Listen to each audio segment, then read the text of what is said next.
जय हिंद बंदे मातरम।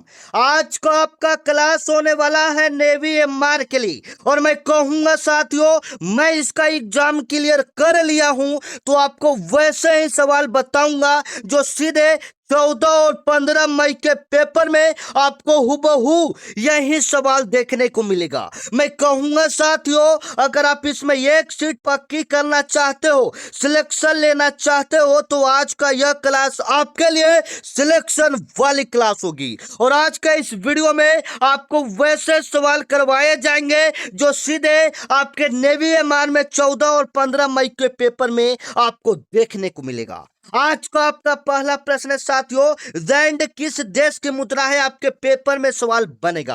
आप क्या सही करोगे? रैंड किस देश की मुद्रा है? आप बिल्कुल सही करोगे, दक्षिण अफ्रीका का मुद्रा है। रैंड किस देश की मुद्रा है? दक्षिण अफ्रीका का मुद्रा है। आपका एक प्रश्न यहां से आपके पेपर में बनेगा। और आपको मैं अभी वो प्रश्न बताऊंगा जहां से एक प्रश्न इस बार आपके एग्जाम में देखने को मिलेगा। चलिए यहां पर देखिएगा, ये 8 ऐसे प्रश्न लाए हैं जहां से एक प्रश्न इस बार के पेपर में आपको देखने को मिलेगा। ये 8 ऐसे प्रश्न हैं जो कभी ना कभी आपके पेपर में पूछे गए प्रश्न हैं।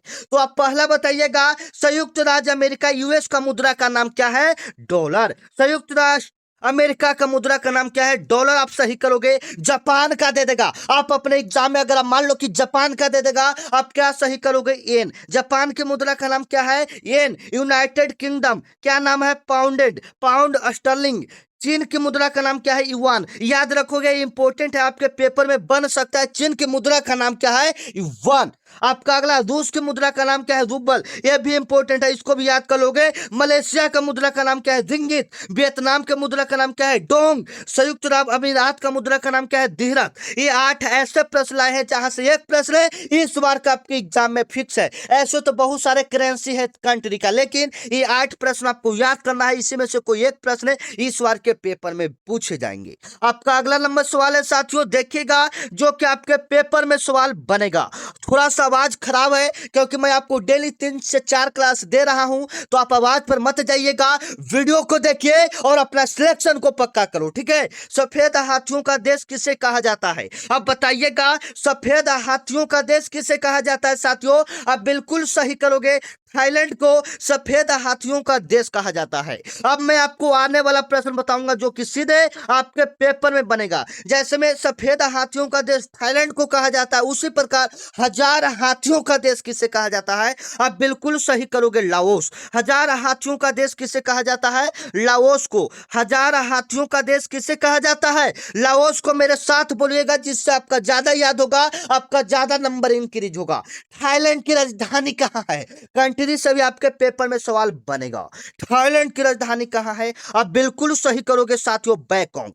थाईलैंड की राजधानी कहां है? बैंकॉक। आप याद रखोगे। या पूछेगा थाईलैंड की मुद्रा क्या है, करेंसी क्या है? आप बिल्कुल सही करोगे, थाई बहत। थाईलैंड की मुद्रा का नाम क्या है? थाईलैंड बहत। आप याद रखोगे, आपके पेपर में सवाल बनेगा।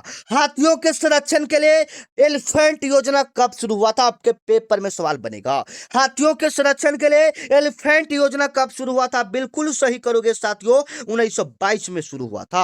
हाथियों के संरक्षण के लिए एलिफेंट योजना कब शुरू हुआ था? आप बिल्कुल सही करोगे, 1922 ईस्वी में शुरू हुआ था। अब अगला सवाल थोड़ा सा देखिएगा, काफी इंपॉर्टेंट है, जो सीधे आपके पेपर में सवाल बनेगा। मैं आपको शुरुआत में बता दूं, आपके पेपर में 50 क्वेश्चन पूछा जाता है और आज के इस वीडियो में भी हम लोग 50 क्वेश्चन को करेंगे। जिस लेवल का प्रश्न आपके पेपर में आता है, सेम वही प्रश्न आपके इस वीडियो में बताएंगे। और जितना जितना प्रश्न आपके एग्जाम में आता है, सेम आज के इस वीडियो में उतना उतना प्रश्न आपको बताएंगे। जीके का 25 क्वेश्चन, साइंस का 13, मैथ का 12, ये सारे क्वेश्चन आज के इस वीडियो में हम लोग कवर करेंगे। और आज का एक टारगेट लेकर चलते हैं, जो बच्चे 50 में से 35 प्रश्न सही कर देगा, यकीनन मानो कि उनका मेरे तरफ से सिलेक्शन पक्का है। आप अगर 35 प्लस प्रश्न सही कर रहे हो, यकीनन मानो आपका सिलेक्शन पक्का है। तो चलिएगा, सवाल का जवाब दीजिएगा और देखते जाइएगा और याद करते जाइएगा, जिससे आपका सिलेक्शन पक्का होगा।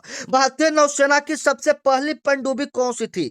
सबसे पहले तो नौसेना से सवाल बनेगा। फादर ऑफ नेवी, नौसेना का जनक किन्हें कहा जाता है? बिल्कुल सही करोगे, छत्रपति शिवाजी महाराज को नौसेना का जनक कहा जाता है। नौसेना दिवस कब मनाया जाता है? 4 दिसंबर को नौसेना दिवस मनाया जाता है। नौसेना का मुख्यालय कहाँ है? नई दिल्ली है, आप याद रखोगे, आपके पेपर में सवाल बनेगा। नौसेना का सबसे बड़ा अकादमी कहाँ में है? केरल में है, आप याद रखोगे। यहाँ पर पूछ रहा है कि नौसेना का सबसे पहला पनडुब्बी का नाम क्या था? आप याद रखोगे आईएनएस कलवरी था, आईएनएस कलवरी था। यह पूछेगा भारतीय नौसेना का स्वदेशी स्वदेशी पनडुब्बी कौन था, मतलब भारत का खुद का पहला पनडुब्बी कौन था? आप बिल्कुल सही करोगे, आईएनएस अरिहंत को सही करोगे। ठीक है, अब इससे संबंधित प्रश्न को थोड़ा सा आपको हम दिखा देते हैं, जो आपके पेपर में कभी न कभी पूछा गया है एवं इस बार भी पूछा जाएगा। भारतीय नौसेना का मुख्यालय कहाँ है? मैंने अभी आपको बताया भारतीय नौसेना का मुख्यालय कहाँ है। आप बिल्कुल सही करोगे, नई दिल्ली को। किसको सही करोगे? नई दिल्ली को। आपका अगला नंबर सवाल है भारतीय नौसेना दिवस कब मनाया जाता है? आप क्या सही करोगे? नौसेना दिवस आपका कब मनाया जाता है? 4 दिसंबर को नौसेना दिवस मनाते हैं। अगला नंबर सवाल है भारतीय नौसेना के प्रमुख कौन है? भारतीय नौसेना के प्रमुख कौन है साथियों? आप याद रखोगे 31 मई 2026 के अनुसार आपका दूसरा हो जाएंगे, लेकिन ये तो वाइस एडमिरल कृष्णनंदन स्वामीनाथ, ये 31 मई 2026 से लागू होंगे, लेकिन आपका एग्जाम तो 14-15 मई तक हो जाएगा, लेकिन यह 31 मई को बनेंगे, तो यह आपके पेपर में नहीं आएगा, लेकिन हो सकता है करंट अफेयर्स में दे दे, क्योंकि करंट अफेयर्स में आगे वाले सवालों को भी प्रश्न देता है। जैसे में पूछेगा 31 मई 2026 के अनुसार नौसेना के प्रमुख कौन है? आप याद रखोगे वाइस एडमिरल कृष्णनंदन स्वामीनाथन है, आप याद रखोगे, आपके पेपर में सवाल पूछा जाएगा। अगला नंबर सवाल है प्रोजेक्ट 25 किससे संबंधित है? पनडुब्बी के निर्माण से प्रोजेक्ट 25 संबंधित है। आज के इस वीडियो में आपको वही प्रश्न बताएंगे जो आपको सिलेक्शन दिलवा कर रहेगा, जवाब आप लोग देते चलिएगा। आपका अगला नंबर सवाल है साथियों, स्वर्ण मंदिर किस झील के किनारे स्थित है? स्वर्ण मंदिर किस झील के किनारे स्थित है? सभी को पता है गोल्डन टेम्पल कहाँ में है। आपका जवाब कमेंट में आना चाहिए, यह किस झील के किनारे स्थित है? आप बिल्कुल सही करोगे, अमृतसर सरोवर झील के किनारे स्थित है, आप याद रखोगे।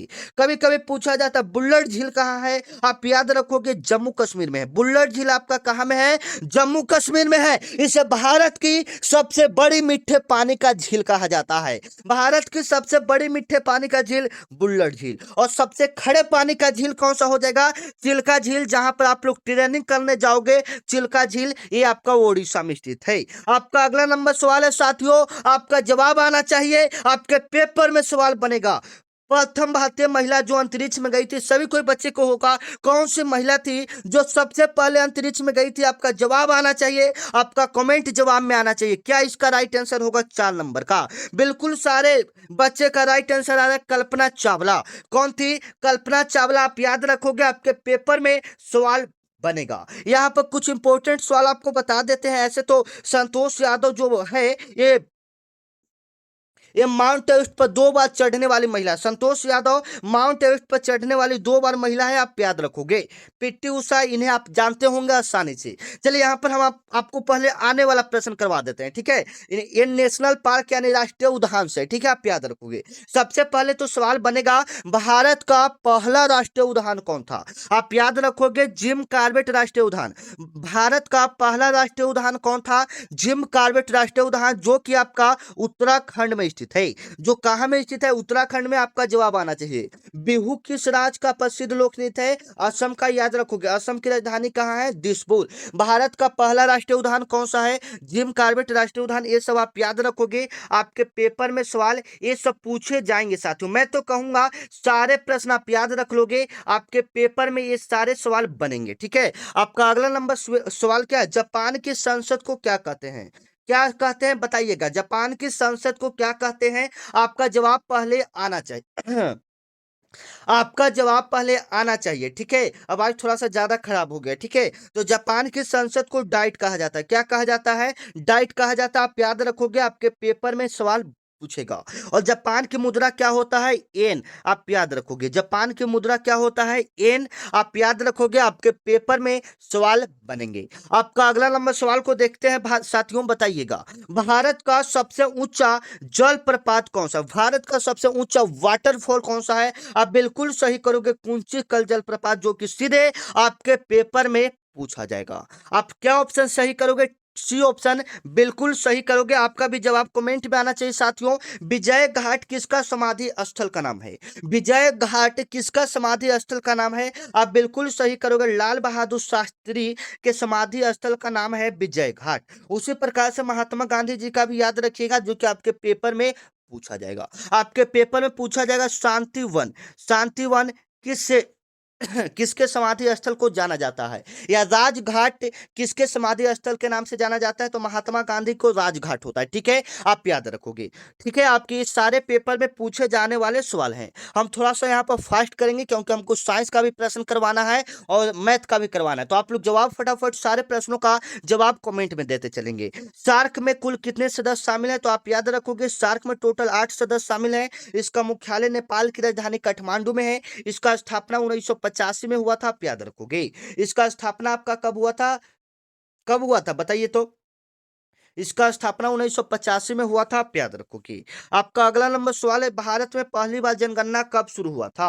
अब जवाब देखो, भारत में पहली बार जनगणना 1872 में शुरू हुआ था, लॉर्ड मेयो के शासनकाल में। लॉर्ड मेयो के शासनकाल में आपका भारत में पहली बार जनगणना हुआ था। और पूर्ण रूप से जनगणना कब हुआ था? 1881 में, आप याद रखोगे। ठीक है, चलो। और मैं कहूंगा साथियों, अभी तक जो बच्चे चैनल को सब्सक्राइब नहीं किए, चैनल को सब्सक्राइब कर लीजिएगा। ठीक है, क्योंकि 14 से 15 मई तक हम आपको ऐसा क्लास करवा देंगे कि सीधे आपके पेपर में सवाल बनेगा। तो चैनल को सब्सक्राइब कर लीजिएगा, क्योंकि 2 से 3 टाइम आपका वीडियो डला रहा है। जैसे मैं एक सुबह तो ये 8 बजे आप वीडियो डलाया है, एक 10-12 बजे डलाएगा, एक शाम में 7-8 बजे, मतलब 3-4 वीडियो डेली आप देखिए और अपने एग्जाम को क्लियर करें। ठीक है ना, चलिए। क्योंकि पढ़ाई तो आपने किया नहीं, तो आप तो वीडियो आपको ज्यादा से ज्यादा देखना ही पड़ेगा। तो जितना हो सके आप रिवीजन करो, ऑनलाइन टेस्ट दो, जिससे आपका नंबर इंक्रीज होगा। बताइएगा आपका एग्जाम 14 को पड़ा है या 15 को, कमेंट में जरूर बताइएगा। ठीक है, चलिए। भारत में पहली बार जनगणना कब हुआ था? आपने सही किया, 1872 में, लॉर्ड मेयो के शासनकाल में। ठीक है, चलो। आपका अगला नंबर सवाल है, आप लोग जवाब देते चलिएगा। ठीक है, सत्यमेव जयते कहां से लिया गया? आपको कई बार बता चुके हैं, तो आपका 10 नंबर का राइट आंसर आना चाहिए। सत्यमेव जयते कहां से लिया गया? आप बिल्कुल सही करोगे। यह भारत का राष्ट्रीय वाक्य है। सत्यमेव जयते भारत का राष्ट्रीय आदर्श वाक्य है। ये कहां से लिया गया? आप बिल्कुल सही करोगे, मुंडकोपनिषद से लिया गया है। सी ऑप्शन आप क्या करोगे? बिल्कुल करेक्ट करोगे, जो सीधे आपके पेपर में बनेगा। आपका अगला नंबर सवाल है साथियों, देखिएगा, आपका जवाब भी आना चाहिए। दुनिया की सबसे लंबी नदी कौन सी है? दुनिया की सबसे लंबी नदी नील नदी है। सबसे बड़ी नदी अमेजन नदी है। भारत की पूछेगा तो गंगा है, जिसका लंबाई 2525 किलोमीटर है, आप याद रखोगे। ठीक है, यह उत्तराखंड के गंगोत्री हिमनद से निकलता है, आप याद रखोगे। आपके पेपर में सवाल पूछे जाएंगे। यहाँ पर कह रहा है कि दुनिया की सबसे लंबी नदी नील नदी है, ये दक्षिण अफ्रीका में बहती है। बड़ी नदी अमेजन नदी, आप याद रखोगे। ठीक है, चलो। आपका अगला नंबर सवाल है, भारतीय मुद्रा का प्रतीक चिन्ह रुपया जो ऐसे होता है, उसका डिजाइन किसने तैयार किया था? आपके पेपर में सवाल बनेगा। और ये सारे टॉप लेवल के प्रश्न है, जो सीधे आपके नेवी एमआर में बनेंगे। तो आप क्या सही करोगे? उदय कुमार धर्मिंगलम, इसका पूरा नाम है उदय कुमार धर्मलिंगलम। इसने रुपया का चिन्ह डिजाइन तैयार किया था। ऐसे जो होता है ना रुपया पर, उसका डिजाइन इसी ने तैयार किया था, आप याद रखोगे। और इसे अपनाया कब गया था? तो 2010 में इसे अपनाया गया था, आप याद रखोगे। रुपया के चिन्ह को कब अपनाया गया था? 2010 में, आप याद रखोगे। उदय कुमार धर्मलिंगम के द्वारा यह बनाया गया था। आपका अगला नंबर सवाल है, याद रखोगे, आपके पेपर में आने वाला सवाल है, मिसाइल मैन ऑफ इंडिया किसे कहा जाता है? और बताइएगा आपको क्लास कैसा लग रहा है, इसमें क्या हम सुधार कर सकते हैं, कोई दिक्कत है?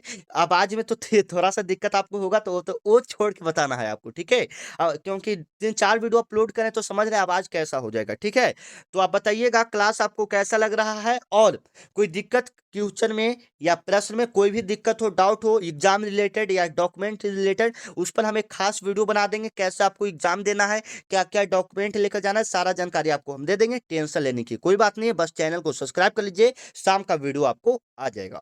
मिसाइल मैन ऑफ इंडिया किन्हें कहा जाता है? डॉक्टर एपीजे अब्दुल कलाम को मिसाइल मैन ऑफ इंडिया कहा जाता है। इन्होंने बहुत सारे मिसाइल बनाए, जिसमें अगर आपके पेपर में पूछ दे, अग्नि मिसाइल किनके द्वारा बनाया गया है? तो डॉक्टर एपीजे अब्दुल कलाम के द्वारा। या पृथ्वी नाम का एक मिसाइल है, तो उसको किसने बनाया? डॉक्टर एपीजे अब्दुल कलाम ने बताया था। ठीक है, आप याद रखोगे। आपके पेपर में सवाल बनेगा कि डॉक्टर एपीजे अब्दुल कलाम भारत के राष्ट्रपति का शासनकाल क्या था? आप याद रखोगे 2002 से 2007 था। 2002 से कब था? 2007 आप याद रखोगे। ये सभी आपके पेपर में आने वाला सवाल है। विक्रम साराभाई को अंतरिक्ष का जनक कहा जाता है, space father of space, Vikram Sarabhai. आपका अगला नंबर सवाल है, काजीरंगा नेशनल पार्क किसके लिए जाना जाता है? काजीरंगा नेशनल पार्क किसके लिए जाना जाता है? आप याद रखोगे काजीरंगा जो नेशनल पार्क है, यह एक सिंग वाले गैंडा के लिए जाना जाता है। यह असम राज्य में स्थित है, आप याद रखोगे। गिर राष्ट्रीय उद्यान कहाँ में है? गुजरात में। यह एशियाई शेर के लिए प्रसिद्ध है। गिर राष्ट्रीय उद्यान गुजरात में एशियाई शेर के लिए प्रसिद्ध है, आप याद रखोगे। रणथंभौर राजस्थान में हो जाएगा। ये सारे आप याद रखोगे, आपके पेपर में आने वाला सवाल है। विश्व का सबसे बड़ा मरुस्थल कौन सा? आप बताइएगा। विश्व का सबसे बड़ा मरुस्थल, आपका जवाब आना चाहिए कमेंट में। क्या ऑप्शन टिक करोगे? सी ऑप्शन बिल्कुल टिक करोगे, सहारा। विश्व का सबसे बड़ा मरुस्थल कौन सा है? सहारा। अगर भारत का पूछेगा तो थार मरुस्थल है, जो कि राजस्थान में। कहाँ में है? राजस्थान में, आप याद रखोगे। आपके पेपर में सवाल बनेगा। अगला नंबर सवाल देखिएगा, एकदम इंपॉर्टेंट है। भारत का राष्ट्रीय जलीय जीव कौन सा? ये तो सिंपल सवाल है ना, लेकिन ये वाला सवाल यहां से नहीं पूछ के ये वाला पूछेगा कि गंगा डॉल्फिन को राष्ट्रीय जलीय जीव कब घोषित किया गया? ये इंपॉर्टेंट है। ठीक है, गंगा डॉल्फिन को राष्ट्रीय जलीय जीव कब घोषित किया गया? आप बिल्कुल सही करोगे, 2009 में। कब घोषित किया गया था? 2009 में। आपका जवाब आना चाहिए।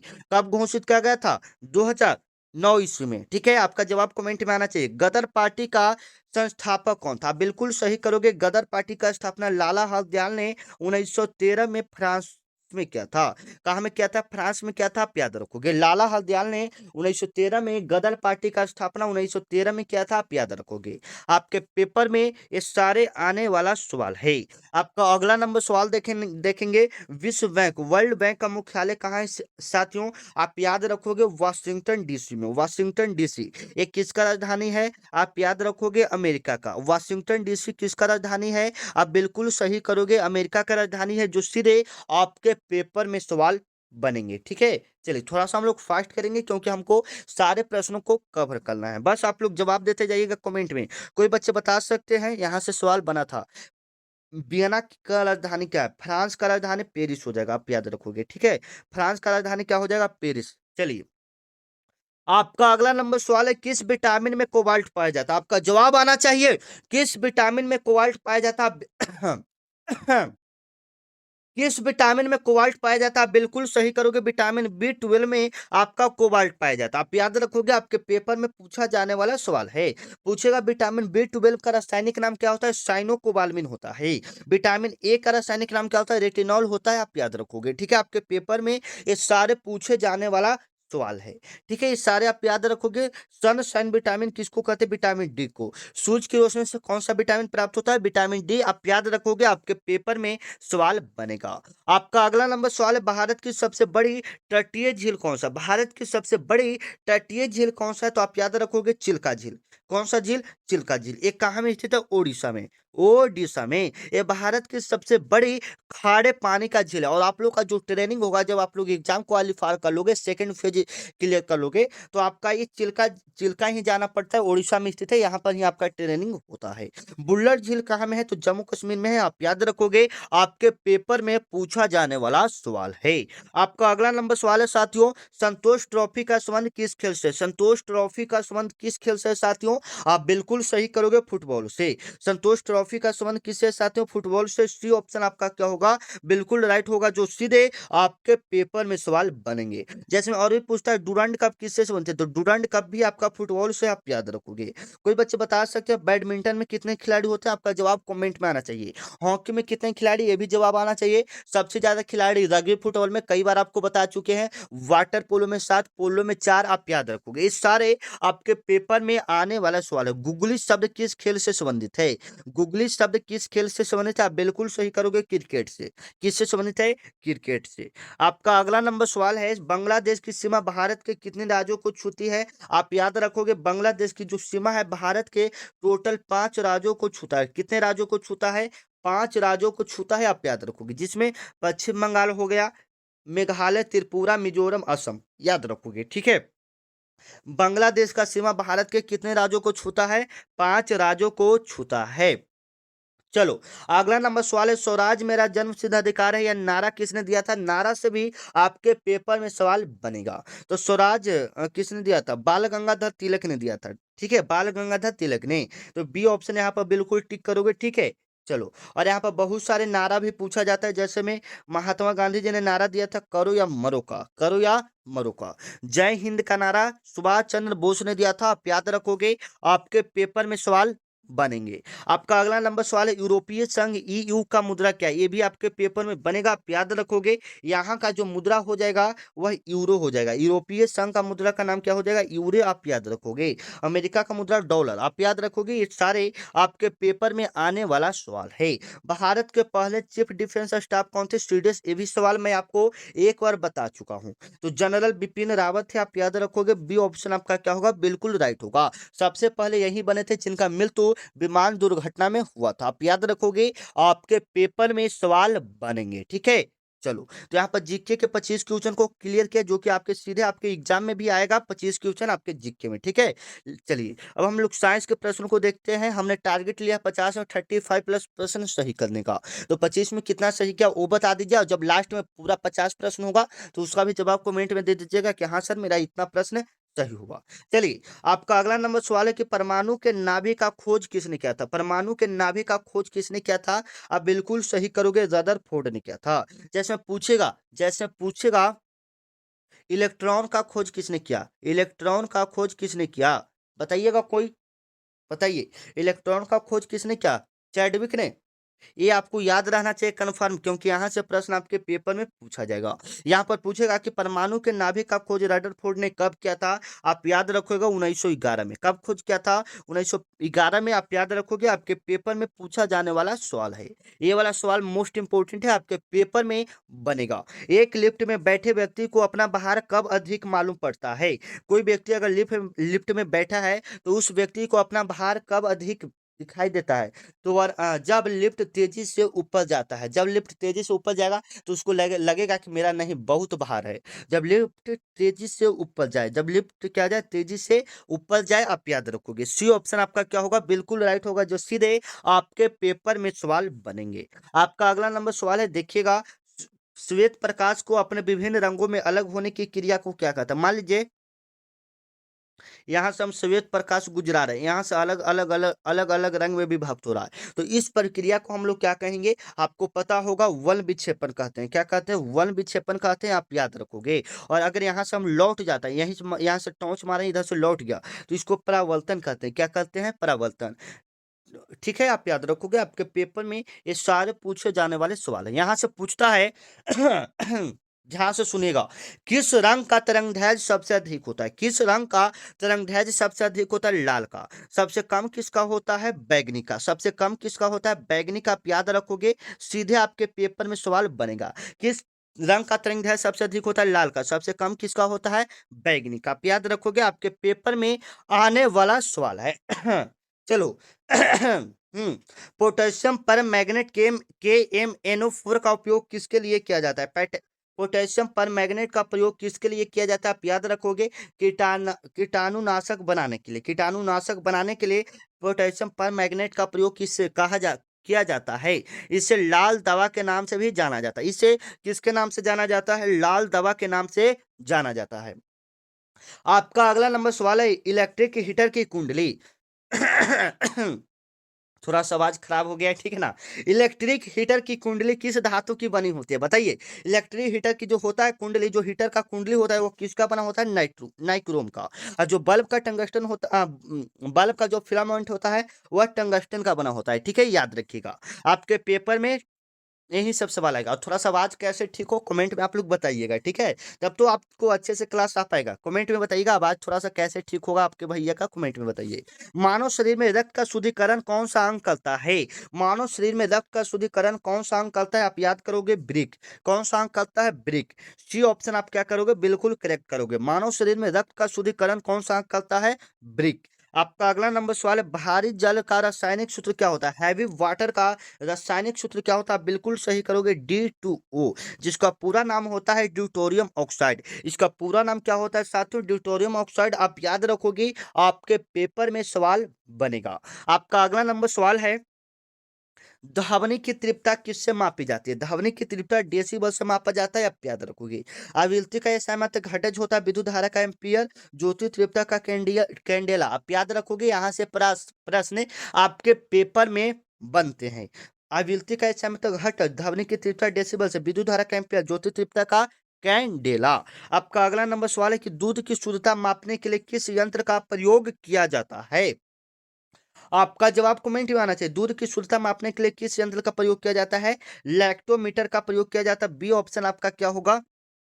बिल्कुल राइट होगा, जो सिर है आपके पेपर में सवाल बनेगा। दूध की शुद्धता मापने के लिए किस यंत्र का प्रयोग किया जाता है? लैक्टोमीटर का आपका प्रयोग किया जाता है। ठीक है, आप याद रखोगे, आपके पेपर में सवाल बनेगा। दूध की शुद्धता मापने के लिए लैक्टोमीटर का प्रयोग करते हैं, आप याद रखोगे। ऊंचाई मापने के लिए बैरोमीटर, तापमान मापने के लिए थर्मामीटर का प्रयोग करते हैं। ठीक है, आप याद रखोगे। ये सारे प्रश्न आपके पेपर में आने वाले सवाल हैं।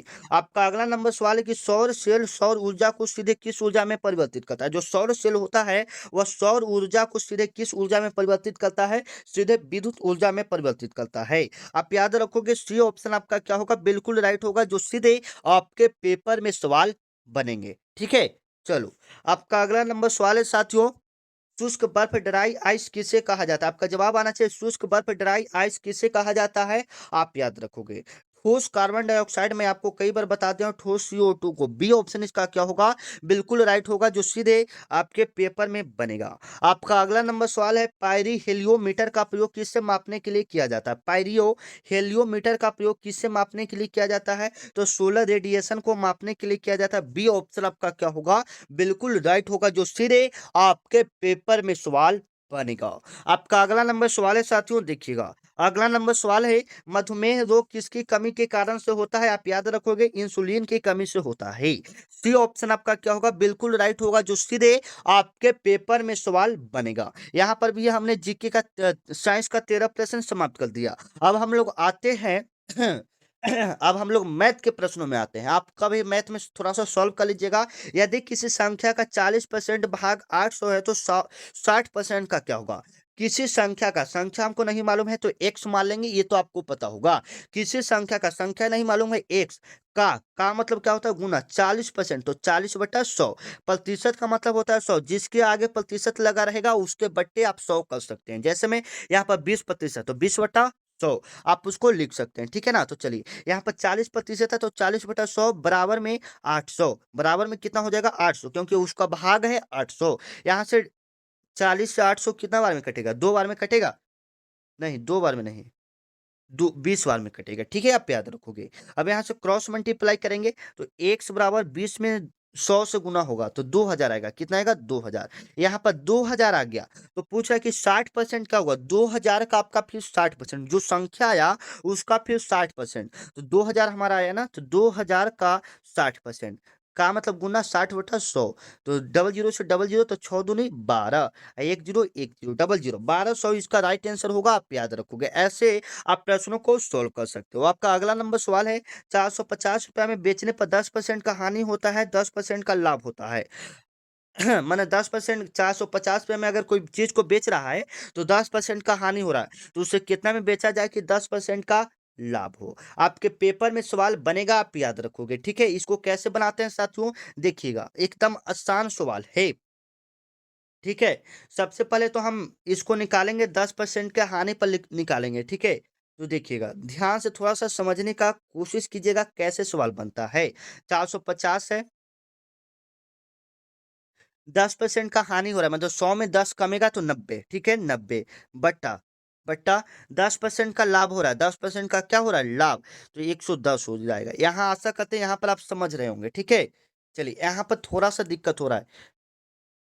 450 है, जो लाभ होता है उसको पहले 10% का लाभ हो रहा है तो 110 हो जाएगा। 100% का कोई भी चीज होता है और 90% मतलब 10% का हानि तो बट्टा में 90। एक जीरो से एक जीरो, एक कटेगा 50 बार में, कितना बार में कटेगा 50 बार में, जब गुना कीजिएगा तो 550 आएगा। उस चीज को अगर आप 550 में बेचेगा तो 10% का आपका क्या होगा, लाभ। आप याद रखोगे, ऐसे सवाल को ऐसे सॉल्व करना। फिर से एक बार हम क्लियर कर दें, सबसे पहले जितना दिया रहेगा उतना लिख देंगे, 10% का लाभ, क्योंकि लाभ वाला पूछ रहा है तो उसको ऊपर लिखेंगे। 10% का लाभ माने कोई भी चीज 100% का होता है उसको 10% का लाभ, तो 110 हो जाएगा बट्टा 10% का हानि यानी 90 हो जाएगा। हो जाएगा 100 में हानि मतलब माइनस, तो एक जीरो से एक जीरो इधर काटेगा 50 और 50 में 11 से गुना होगा 550, इसका राइट आंसर। आपका अगला नंबर सवाल है, इसको काट कूट कर आपका आंसर बताना है क्या इसका राइट आंसर होगा। इसका जो अब आप काट कूट करेंगे तो इसका काटेंगे तो 0.08% राइट आंसर आएगा। ठीक है, चलो आपका अगला नंबर सवाल है कि दीवार का क्षेत्रफल ज्ञात करें, चौड़ी दीवार का क्षेत्रफल ज्ञात करें। तो चौड़ी दीवार ऐसे रहेगा तो मतलब आयत का लंबाई चौड़ाई हो गया, तो आयत का लंबाई चौड़ाई यहाँ पर दिया है तो क्षेत्रफल इसका निकालना है, तो आयत का क्षेत्रफल लंबाई गुना चौड़ाई गुना करेंगे 180 सेंटीमीटर, 15 गुना बड़ा करेंगे 180 सेंटीमीटर, बिल्कुल सिंपल क्वेश्चन आया था। चलिए आपका अगला नंबर सवाल है, प्रथम 5 अभाज्य संख्याओं का औसत क्या होगा। अभाज्य संख्या कहने का मतलब है जो संख्या एक और अपने आप से कटे, तो 2 3 5 7 11, 5 हो गया, इसका औसत निकालना है, बट्टा में 5 कर देंगे, टोटल ऐड करेंगे 28 बट्टा 5, 28 बट्टा 5, इसको कट करेंगे तो 5.6 हो जाएगा। आप याद रखोगे, आपके पेपर में आने वाला सवाल है। आपका अगला नंबर सवाल है, देखिएगा एकदम इंपॉर्टेंट है। ठीक है, 100 जेड का मान निकालना है तो 100 बटा जेड कर देंगे, क्योंकि अनुपात को हम लोग बट्टा के रूप में लिख सकते हैं। और इधर x अनुपात y है तो उसको उसको क्या लिख सकते हैं, ध्यान से देखिएगा, उसको लिख सकते हैं 3/4, क्या लिख सकते हैं 3/4 गुना 8/9, 3/4 और 8/9 उसको लिख सकते हैं। ठीक है ना, इधर वाला जो भी रहेगा उसको गुना में लिखना रहता है। ठीक है, तो लिख दे 3 से 9 3 बार में कटेगा, 4 से 8 2 बार में, तो 2:3, सी ऑप्शन आपका क्या होगा, बिल्कुल राइट होगा। आपका अगला नंबर सवाल है, साधारण ब्याज ज्ञात करना है। साधारण ब्याज का फॉर्मूला होता है मूलधन गुने समय गुने दर बटा 100। ठीक है, आप याद रखोगे, तो मूलधन आपका 800, समय आपका 3 वर्ष और दर 5% बट्टा में 100। ये फॉर्मूला सभी बच्चे को पता होगा, 00 से 00 गुना करेंगे आपका आएगा 38 24 120 राइट आंसर। चलो 46 नंबर आपका सवाल है, ए प्लस बी का होल स्क्वायर माइनस ए माइनस बी का होल स्क्वायर। ये पिछले बार में ही आपको क्लास में बताए थे, तो ए स्क्वायर प्लस में बी स्क्वायर प्लस में 2ab ये सूत्र होता है इसका। इधर का चलेंगे तो माइनस ए स्क्वायर माइनस बी स्क्वायर और प्लस में 2ab हो जाएगा। ठीक है, तो ये माइनस ए स्क्वायर से माइनस ए स्क्वायर खत्म, माइनस बी स्क्वायर से माइनस बी स्क्वायर खत्म, 2a से 2ab जुटेगा तो 4ab। ठीक है, चलिए आपका 47 नंबर सवाल है, एक वृत्त का त्रिज्या 7 सेंटीमीटर है तो उसका परिधि क्या होगा। एक वृत्त की त्रिज्या 7 सेंटीमीटर है तो उसका क्षेत्रफल क्या होगा। एक वृत्त का त्रिज्या 60, तो परिधि बड़ा फॉर्मूला होता है 2πr, तो 2 गुना 22/7, अब आर का मान है 7, 7 से 7 खत्म, तो 22 दूनी 44 सेंटीमीटर, राइट आंसर। आपका अगला नंबर सवाल है, जवाब दीजिएगा, रूट अंदर 625 और रूट अंदर 441 का मान क्या होगा। तो 25 हो जाएगा और 441 का 21, टोटल ऐड करेंगे 46, इसका राइट आंसर। 625 का वर्गमूल 25, 441 का 21। ठीक है, आप याद रखोगे।